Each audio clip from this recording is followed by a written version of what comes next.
Today 24 news सत्य परिस्थितीचा सविस्तर आढावा। जळगाव जिल्ह्यातील चोपडा तालुक्यातील वडती गावात आज सकाळी एक अमानुष आणि हृदयद्रावक घटना घडली।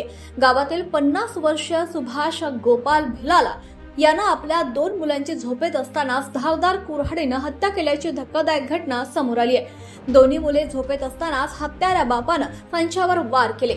घटनेची माहिती मिळताच अडावत पोलीस ठाण्यातील सहाय्यक पोलीस निरीक्षक श्री प्रशांत खंडारे यांच्या नेतृत्वाखाली पोलिसांनी तात्काळ घटनास्थळी धाव घेतली।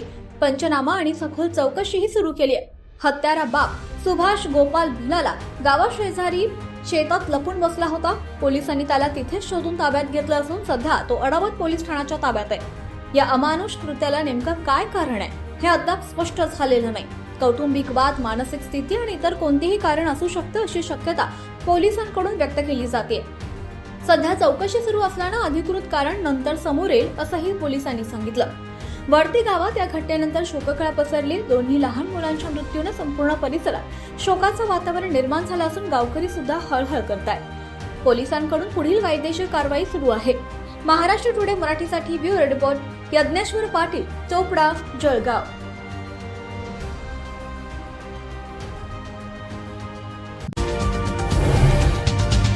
आजच महाराष्ट्र टुडे 24 न्यूजला सबस्क्राईब करा आणि सत्य परिस्थितीचा सविस्तर आढावा पहा।